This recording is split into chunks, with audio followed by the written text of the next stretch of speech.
今仔有立委甲被害人指控一间心理成长的机构负责人甲讲师拢无心理师的资格，也毋过拢会开课收学生，收学费阁真贵，受害者损失的金额有上千万。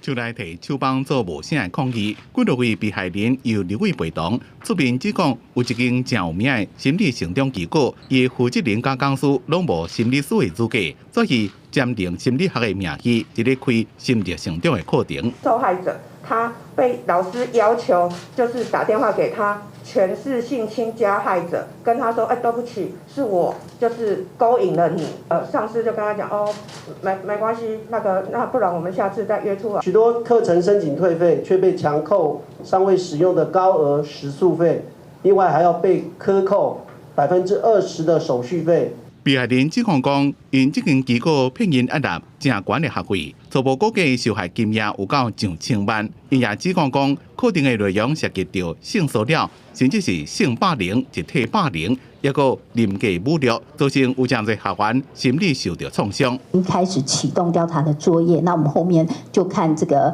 调查的结果，我们一定会依法办理。收据或甚至有录音档，也可以一并再陆续的提供给我们卫生局，那以便我们在这个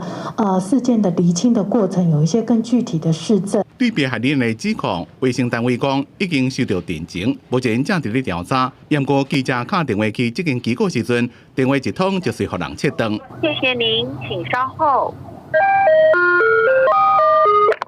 立委要求卫福部等单位要赶紧查办这种违法的心理课程，也呼吁机构要出面道歉，赶紧赔偿，因也被受害人提出告诉。记者综合报道。